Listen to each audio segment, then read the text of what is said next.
आप जब भी कोई भी होम थिएटर या फिर साउंड सिस्टम अपने लिए खरीदने के लिए जाएंगे तो दुकानदार स्पेशली इस बात को बताते हैं कि आपको इस साउंड सिस्टम में सराउंड साउंड मिल जाएगा।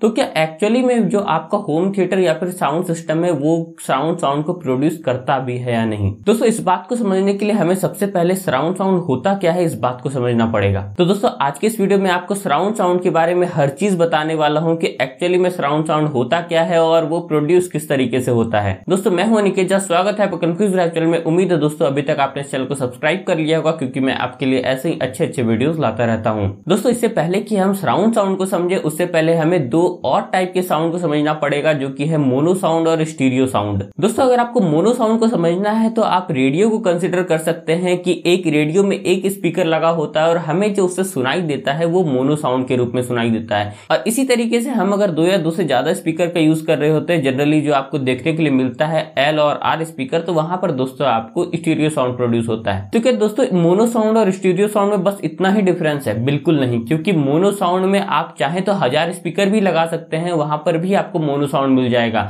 और स्टीरियो साउंड मिनिमम आपको 2 स्पीकर तो चाहिए ही होगा। तो दोस्तों यहां तक तो आपको ये बात समझ में आ ही गया होगा कि सिर्फ स्पीकर का ही खेल नहीं है कि आपको वो मोनो साउंड देगा या फिर स्टीरियो साउंड देगा। यहाँ पर दोस्तों सबसे बड़ा जो हाथ होता है वो एम्पलीफायर का होता है। अब दोस्तों एम्पलीफायर में भी एक चीज का जिक्र होता है जिसे हम चैनल कहते हैं। अगर दोस्तों आपका एम्पलीफायर सिंगल चैनल है तो आप भले ही वहां पर कितना भी स्पीकर लगा दीजिए, वहां पर आपको मोनो साउंड ही मिलने वाला है। लेकिन आपका अगर एम्पलीफायर मल्टीपल चैनल है तो वहां पर आपको 2 स्पीकर या 2 से ज्यादा स्पीकर अगर आप लगा रहे हैं तो वहां पर आपको स्टीरियो इफेक्ट मिल जाएगा। तो ये चैनल होता क्या है? आप अगर बचपन में किसी रेडियो को चलाए होंगे तो वहां पर आप जब भी किसी चैनल पर स्विच करते थे तो वहां पर से एक आवाज आती थी। आप अगर वहां पर 2 डिफरेंट रेडियो को यूज कर रहे होंगे तो आप एक रेडियो से ज्यादा आवाज कर सकते हैं, एक रेडियो से कम आवाज कर सकते हैं, भले ही दोनों में सेम गाना बज रहा हो, लेकिन यहां पर आपको 2 अलग अलग टाइप का साउंड मिलेगा। तो वो दोस्तों स्टीरियो इफेक्ट कहलाता है। दोस्तों अब ये चैनल क्या होता है आप इस बात को समझने के लिए एक छोटे से एग्जांपल से समझ सकते हैं। अगर आप अपने एम्पलीफायर से एक ही तार निकाले और वहां पर आप 2 स्पीकर या 2 से कितने भी ज्यादा स्पीकर को कनेक्ट कर दे तो वहां पर दोस्तों आपको मोनो साउंड ही प्रोड्यूस होने वाला है, क्योंकि वहां पर जो आपका एम्पलीफायर जनरेट कर रहा है साउंड वो इक्वली सब में डिवाइड हो रहा है। वहां पर आप किसी भी तरीके से कंट्रोल नहीं कर सकते हैं। कंट्रोल अगर आप कीजिएगा तो वो सारे स्पीकर का वॉल्यूम एक साथ डाउन करेगा और अगर आप उसके वॉल्यूम को हाई करते हैं तो वो सारे स्पीकर का वॉल्यूम एक साथ हाई करेगा। तो यहां पर आपको इंडिविजुअल स्पीकर पे कोई भी कंट्रोल नहीं होता है।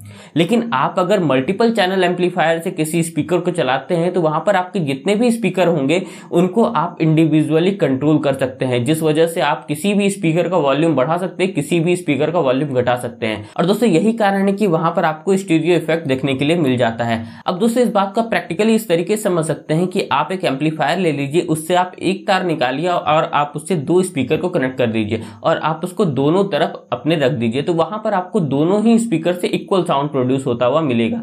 लेकिन अगर आप वहां पर मल्टीपल चैनल का यूज कर रहे हैं तो वहां पर आपको 2 तार आएगा और आपको दोनों में ही आप वॉल्यूम को कंट्रोल कर सकते हैं। तो यहां पर आपको 2 डिफरेंट आप आवाज एक में कम कर सकते हैं, एक में ज्यादा कर सकते हैं। उसी तरीके से किसी और में ज्यादा कर दीजिए, कभी किसी और में कम कर दीजिए, तो यहां पर आपको एक इफेक्ट महसूस होगा। उसी इफेक्ट को हम कहते हैं स्टीरियो इफेक्ट। और दोस्तों यही स्टीरियो को कंट्रोल करने की टेक्निक को हम लोग पैनिंग कहते हैं और इसी चीज का यूज साउंड इंजीनियर आप जब मूवी देख रहे होते हैं तो वहां पर यूज करते हैं। आपको बहुत बार महसूस होता होगा कि कहीं पे आपको ज्यादा आवाज आ रहा है, कहीं पर कम आ रहा है, तो दोस्तों ये पैनिंग के ही थ्रू होता है। दोस्तों अगर आप स्टीरियो साउंड को समझ चुके हैं तो आपको सराउंड साउंड समझने में कोई भी परेशानी नहीं आने वाली है।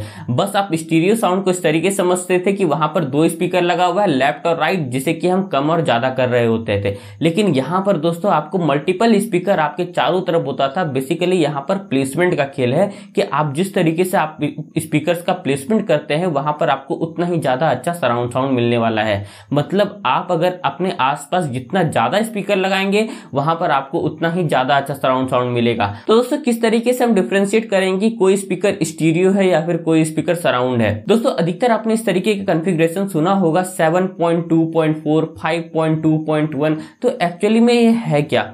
दोस्तों अगर आपको ये 3 डिजिट में दिखाई दे रहा है तो वहां पर आपको सराउंड साउंड मिलने वाला है। अगर आपको मार्च में 2 डिजिट का मिल रहा है तो वहां पर आपको स्टीरियो साउंड मिलने वाला है। फॉर एग्जांपल 5.1 अगर हम बोल रहे हैं तो यहाँ पर आपको वो होम थिएटर या फिर आपका जो साउंड सिस्टम है वो आपको स्टीरियो साउंड देने वाला है, वहां पर आपको सराउंड साउंड बिल्कुल भी नहीं मिलेगा। लेकिन अगर आपका कॉन्फ़िगरेशन ऐसा है 7.2.4 तो वहां पर आपको सराउंड साउंड दोस्तों मिल जाएगा। तो दोस्तों ये 7.2.4 का मतलब क्या होता है? तो दोस्तों आगे का जो 7 होता है वो प्राइमरी चैनल कहलाता है, जिससे कि आपको साउंड जो है वो प्रोड्यूस होकर के मिलेगा।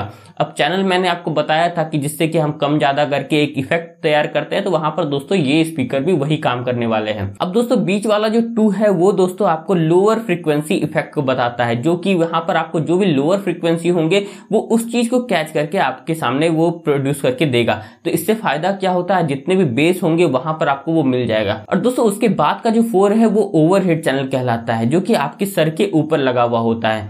और नॉर्मल जितने भी आपको होम थिएटर मिलते हैं आपको किसी में भी ओवरहेड स्पीकर नहीं मिलेगा, और बिना ओवरहेड स्पीकर के आपका कोई भी sound system surround sound produce करके नहीं दे सकता है। और दोस्तों अगर आप इस चीज को समझ चुके हैं तो आप जब भी अगली बार अपने लिए कोई भी साउंड सिस्टम या फिर होम थिएटर लेने के लिए जाएंगे और अगर आपको दुकानदार ऐसा बोलेगा कि आपको मैं यहाँ पर साउंड वाला होम थिएटर दे रहा हूं, तो आप बिल्कुल यहाँ पर समझ सकते हैं अगर वहां पर आपको ओवरहेड नहीं मिल रहा है तो वहां पर आपको सराउंड साउंड नहीं मिलने वाला है। दोस्तों इसके अलावा भी आपने डॉल्बी एटमॉस के बारे में सुना होगा, जहां पर हमें एक अच्छा सराउंड साउंड मिल जाता है। तो दोस्तों बेसिकली जो डिफरेंस होता है नॉर्मल सराउंड साउंड में और डॉल्बी एटमॉस में वो मिक्सिंग का होता है। जो दोस्तों हमारा नॉर्मल सराउंड साउंड होता है उसमें आपको चैनल बेस्ड मिक्सिंग मिलता है, जो कि मैंने पहले ही आपको बता दिया है कि चैनल को हम लोग कम और ज्यादा कहते हैं, जिस वजह से हमें एक इफेक्ट महसूस होता है। लेकिन दोस्तों यहाँ पर जो डॉल्बी एटमॉस में यूज होता है वो है ऑब्जेक्ट बेस्ड मिक्सिंग। यहाँ पर जितने भी स्पीकर होते हैं वो अपने आप में एक ऑब्जेक्ट होते हैं, आपको वहां पर नीचे से ही फायरिंग करके मिलता है जो आपको साउंड है वो ऊपर की तरफ रूफ की तरफ, और आपका यहाँ पर एक 3D आपको ऑरा क्रिएट कर दिया जाता है। और इसी की मदद से दोस्तों साउंड इंजीनियर्स यहाँ पर आपको 3D मॉडल में आपको जहां पर भी जो भी साउंड सुनाना चाहते हैं वो सुना देते हैं। और इसी वजह से डॉल्बी एटमॉस कहीं ज्यादा बेहतर होता है नॉर्मल सराउंड साउंड से। तो दोस्तों उम्मीद है आपको सराउंड साउंड के बारे में सब कुछ पता चल गया होगा, और अगली बार आप जब भी अपने लिए होम थिएटर लेने के लिए जाएंगे और अगर आपको दुकानदार बोल रहा होगा कि यहाँ पर आपको सराउंड साउंड मिल जाएगा, तो आप बिल्कुल पहचान सकते हैं कि वो स्पीकर कंपैटिबल है भी या फिर नहीं है। दोस्तों आज के इस वीडियो में फिलहाल के लिए इतना ही, मिलते हैं किसी और वीडियो में, तब तक के लिए गुड बाय।